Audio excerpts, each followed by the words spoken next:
Hello abashoramari, nizere ko mumeze neza.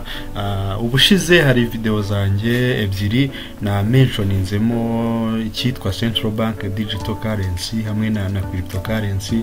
Abatarazirebye mujye mu mavideo yabanje ari hano kuri iyi channel ya Rwanda Investor, hanyuma muzirebe.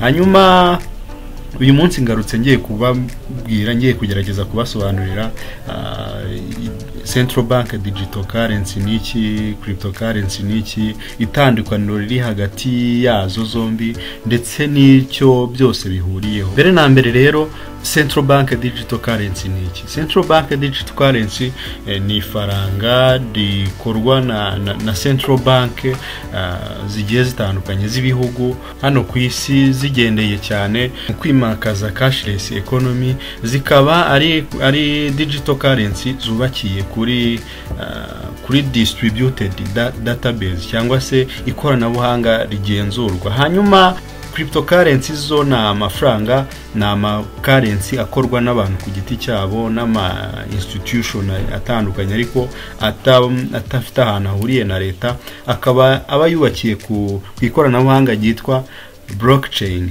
Ibintu Central Bank Digital Currency ihuriyeho na cryptocurrency nuko icyambere nuko zose ni digital currency cyangwa se mu Kinyarwanda na amafaranga y'ikoranabuhanga zose. Ikindi kintu zihuriyeho nuko gahunda yazo nukuzana cashless economy, nuko tuzanira cashless economy. Ibyo bintu nibyo bintu bya mbere yaba cryptocurrency cyangwa Central Bank Digital Currency bihuriyeho. Icyambere nuko zose ni amafaranga y'ikoranabuhanga, icya kabiri nuko maintaininga cyangwa nukwimakaza cashless economy. Hanyuma rero ibintu bitandukanye Central Bank Digital Currency na cryptocurrency nkuko nabikomojeho, nuko itandukaniro rya mbere, Central Bank Digital Currency ni faranga rigenzurwa n'ama Central Banks y'ibihugu agiye atandukanye. Hanyuma cryptocurrency ni faranga ritagenzurwa. Ikindi kintu, irindi tandukaniro navuze haruguru, nuko cryptocurrency yubakiye ku ikoranabuhanga rya blockchain. Blockchain ni ikoranabuhanga ritagenzurwa, riri unhackable bitewe n'uburyo rikozwemo. Hanyuma Central Bank Digital Currency rikaba ryubakiye ku ikoranabuhanga ryitwa distributed database cyangwa se ikoranabuhanga rigenzurwa. Ikindi kintu cya gatatu, ayo mafaranga yombi atandukaniyeho nuko cryptocurrency yongera freedom mu bantu. Central Bank Digital Currency maintaininga regulation mu bantu, abantu bakaba regulated cyangwa bakagenzurwa. Naho cryptocurrency yo maintaininga freedom, umuntu arigenga kuri transaction akora, habika izo crypto, ibyo ni ibimureba. Ariko kuri Central Bank Digital Currency uba ugomba kuzibika muri bank runaka, ugakora transaction ziri limited bitewe n'amabwiriza ya Central Bank runaka. Urumva ko aho niho bitandukaniye.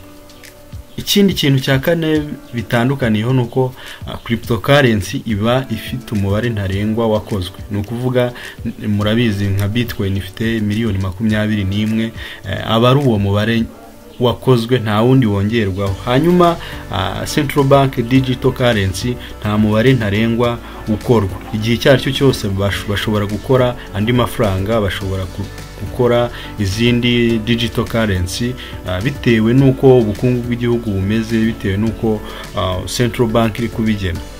Ikindi cya gatanu cryptocurrency itandukaniyeho na Central Bank Digital Currency nuko cryptocurrency iri borderless. Cryptocurrency nta mupaka igira, ahantu hose waba uri ku isi wayikoresha, ushobora gukora transaction uwo ari we wese ku isi.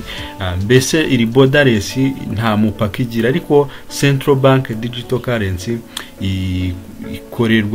ikorerwa igihugu runaka, ukayikoresha cyane uri muri icyo gihugu. Waba ugiye kuyikoresha wenda mu kindi gihugu, hakaba hari amabwiriza runaka akugenga. rero nubwo central bank digital currency ari ifaranga rishyirwaho n'ama central bank y'ibihugu agiye atandukanye, rigenzurwa, riri regulated, ariko iyo urebye muri biriya bihugu byateye imbere usanga abaturage hagati ya pourcentage ya 4 ndetse na 14 aribo bishimiye ibijyanye na central bank digital currency, abandi basigaye bakaba biyumvamo cryptocurrency. Ikindi kintu gitangaje nuko abantu bagiye batandukanye bigenga, ibigo bikomeye n'abandi ba developers bashishikajwe cyane no ku developinga blockchain no kwita kuri blockchain kugira ngo ikomere kuruta gushishikazwa no kubaka ibijyanye na central bank digital currency. Guys, rero nuko cryptocurrency na central bank digital currency bimeze. Nizere ko mwagerageje gusobanukirwa itandukaniro riri hagati yabyo byombi ndetse n'ihuriro riri hagati yabyo, ndetse n'icyo buri digital currency itumariye hagati yazo zombi. Murakoze, mukomeze mugubwe neza, mukande like, share, mukomentinge, mutubwire icyo mutekereza kuri cryptocurrency, mutubwire comment zanyu. Murakoze cyane.